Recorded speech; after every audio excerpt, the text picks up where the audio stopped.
उसके साथ ही नील सागर में एक मुहर्रम इस्लामी कैलेंडर का पहला महीना है। ये साल के 4 पवित्र महीनों में से एक है जब युद्ध प्रतिबंधित होता है। ये सफ़र के महीने से पहले आता है। मुहर्रम की 10वीं तारीख को आशुरा के नाम से जाना जाता है, जो इस्लाम स्मरणोत्सव का एक महत्वपूर्ण दिन है। सुन्नी मुसलमानों के लिए ये दिन मूसा द्वारा लाल सागर के विभाजन और इसराइलियों के उद्धार का प्रतीक है। इस दिन फिरौन और उसके साथी नील सागर में गर्क हुए और मूसा और हारून व उनके साथियों की जीत हुई, जिसे अतिरिक्त उपवास और खुशी के अन्य स्वीकार्य भावों के साथ मनाया जाता है। 2. इसके विपरीत आशुरा शिया मुसलमानों के लिए शोक का दिन है, जो हर साल इस्लामी पैगंबर मोहम्मद स.आ.व. के पोते और तीसरे शिया इमाम हुसैन इब्न अली की मृत्यु का स्मरण करते हैं।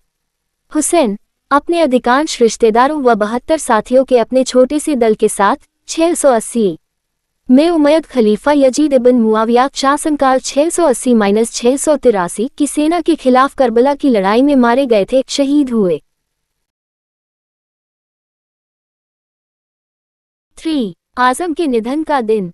दूसरे खलीफा अमीरुल मोमिनीन सैयदना उमर फारूक आज़म उन्हें 24 हिजरी को मुहर्रम उल हराम की पहली तारीख को दफनाया गया। 4. 10 मुहर्रम उल हराम और सैयदना आदम जेल सैयदना आदम, उनका जन्म आशुरा अर्थात 10 मुहर्रम उल हराम के दिन हुआ था।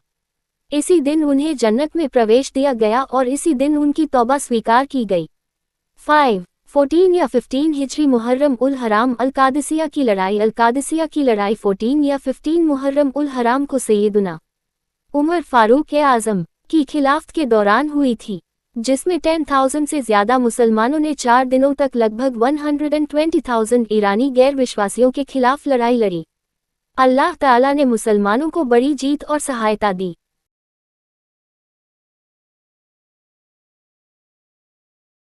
6. मुहर्रम उल हराम 63 अल हर्रा की लड़ाई। करबला की घटना के 2 साल बाद मुहर्रम उल हराम 63 हिजरी में दुष्ट यजीद ने मदीना तुल मुनव्वरा पर आक्रमण किया और वहां अपना शासन स्थापित करने की कोशिश की और बड़ी क्रूरता के साथ 10,000 आम लोगों को शहीद कर दिया, जिनमें 700 प्रमुख सहाबा भी शामिल थे। 7.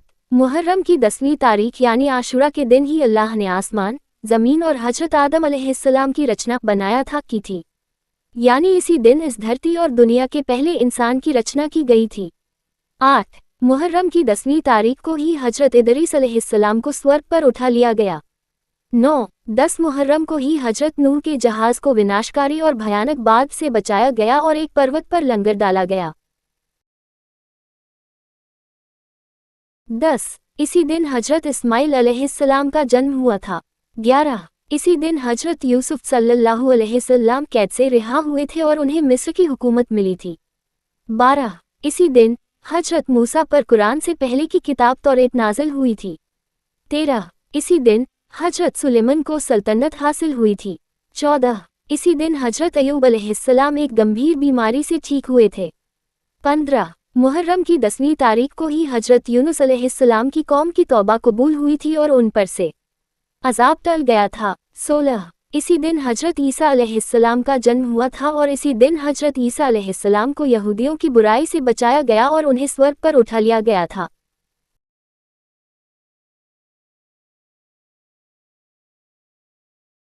सत्रह इसी दिन सऊदी अरब मक्का में कुरैश के लोग काबा पर नया आवरण चाहते थे। मुहर्रम में 2 रोजे रखना चाहिए। रमजान के विपरीत अलावा आशुरा का रोज़ा किसी भी मुसलमान के लिए अनिवार्य फर्ज नहीं है। अल्लाह के रसूल सल्लल्लाहु अलैहि वसल्लम ने कहा, रमज़ान के बाद सबसे अच्छा रोज़ा अल्लाह के मुहर्रम के महीने का रोज़ा है। मुस्लिम पैगंबर सल्लल्लाहु अलैहि वसल्लम हमें मुहर्रम के दौरान महीने के 9वें और 10वें या 10वें और 11वें दिन रोज़ा रखने के लिए प्रोत्साहित करते हैं। मुहर्रम के इस माह में अल्लाह की खूब इबादत करनी चाहिए। आशुरा के दिन उपवास करना, रोज़े रखना, कुरान पढ़ना और दान करना चाहिए, सदका ज़कात।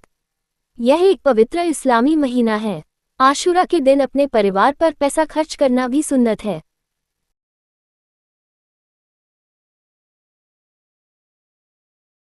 मुहर्रम शब्द मूल शब्द हराम से निकला है, जिसका अर्थ है निषिद्ध, और काबा अल मस्जिद अल हराम भी इसी अरबी शब्द से निकला है। ये नाम इस तथ्य से संबंधित है कि इस पवित्र महीने में लड़ाई करना निषिद्ध है, जो ये सुनिश्चित करता है कि मुसलमान सुरक्षित रूप से हज पर जा सके और वापस आ सके।